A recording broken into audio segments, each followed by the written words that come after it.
Now I'd like to introduce another happy couple. My son Joe and his wife Emily. They've been married 3 years. They got a little baby, 5 months old. And they probably haven't heard a word I've said tonight because they're too busy looking at pictures of the baby. You know, it's been a whole 20 minutes since they've seen him. But God, he's a cute kid. He's the cutest kid I've ever seen. And somebody has to be. He really is. He's cute. And he gets better looking every day. You know, they love being parents. They really do. They don't fight over a list of the chores. They fight over who gets it. No, you did the diapers last night. I'm doing it. I get the bottle. You did the last one. So they really love it. And like I said, the kid is so cute. We've got a little ritual going on in the family. It goes on many times a day. They take a picture of the baby and they send it out on the group chat. Then we all ooh and ah over it. Said how great it is, the best looking baby of all time, better looking every time. And they put little hearts on it. They like that we said that. And then rinse, repeat. We do that about 4 or 5 times a day. And you know, the kid really is cute. He seriously is. He's the cutest looking kid I've seen. And he gets better looking every day, and I think he will get better looking every day of his life until he gets to middle school. And he's going to look like a dork for a couple of years. But he'll recover. And you know, the thing is, all babies aren't cute. They just aren't.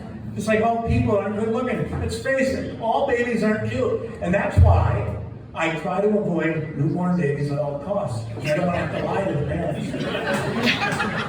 And you know, the moms, when moms want to show their babies off, I just avoid it. We'd have teachers that would have a new kid, and they'd bring them up to school, and I'd avoid them all day. And then, if they have the time to walk out past them at the end of the day, I'd walk all the way around the building just so I didn't have to lie to them. I didn't want to do this. Woof! But, you know, like I said, Emily and Joe, they love being parents, and I keep telling them it's going to get better. Wait till the kid's 3 or 4, then it's really going to be fun. Then you can do things with them. They say things, you can take them places. But of course, it comes with a risk, because they're probably going to embarrass you. And for sure they are if you embarrass your parents. It's a karma thing. Karma's real. I call that out.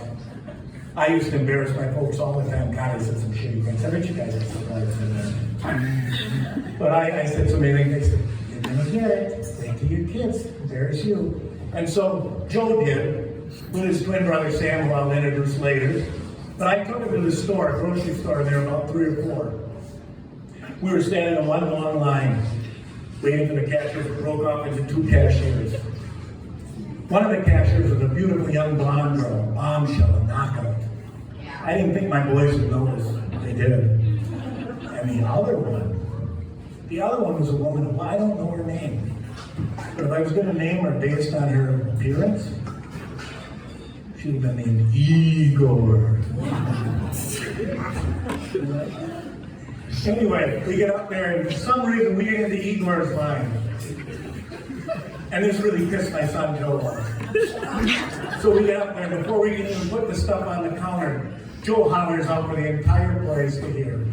No, Daddy, not the ugly one. There's no place to hide. We just stood there, I didn't say a word. We just got on it, and the worst thing is, I used to frequent that place quite often. When I went back, I never saw her again. She worked there all the time. She never showed up again. The end of her career, way to go. But the thing is, as they get older, it is better. As parents, it is better. It gets harder, it's better. Later, it's harder. The harder, the better. That's what she said.